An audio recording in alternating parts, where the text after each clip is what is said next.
নারী তোমার জন্য সঠিক কিনা, সে ভালোবাসা বোঝে কিনা, বা সত্যিকারের ভালোবাসার সে মর্যাদা দেবে কিনা, এগুলো তুমি বুঝবে কি করে? বা আদৌ কি এগুলো বোঝা যায় আগে থাকতে? হ্যাঁ, আমি বলবো অবশ্যই যায়, যদি বিশেষ কিছু লক্ষণ সেই নারীর মধ্যে থাকে।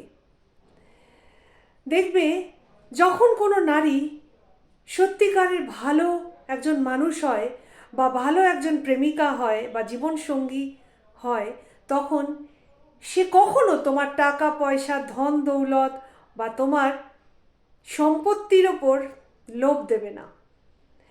তুমি তাকে কখন কি গিফট দিচ্ছ তার মূল্যায়ন করবে না। তুমি প্রতি বছর তার বার্থডেতে বা তার অ্যানিভার্সারিতে তাকে কত দামি জিনিস দিচ্ছ তা সে দেখবে না।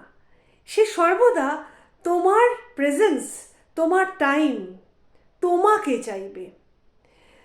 তোমার সঙ্গ পাওয়ার জন্য, তোমার সময় পাওয়ার জন্য 100 বার 1000 বার তোমার সঙ্গে ঝগড়া করবে, লড়বে তোমার সাথে, তোমার টাইম পাওয়ার জন্যে। তুমি টাইম না দিয়ে হাজারো ধন দৌলত উপহার তাকে ভরিয়ে দিলেও সে খুশি হবে না, যদি তুমি তাকে টাইম না দাও, তুমি তোমার সঙ্গ না দাও। এই বিশেষ গুণটি যদি তোমার নারীর মধ্যে দেখো, তাহলে জানবে সে তোমার জন্যে সব থেকে উপযুক্ত, আর সে তোমাকে সর্বসুখী করবে। সঠিক জীবন সঙ্গিনী তুমি বাঁচতে পেরেছো, এটা জেনে থাকবে।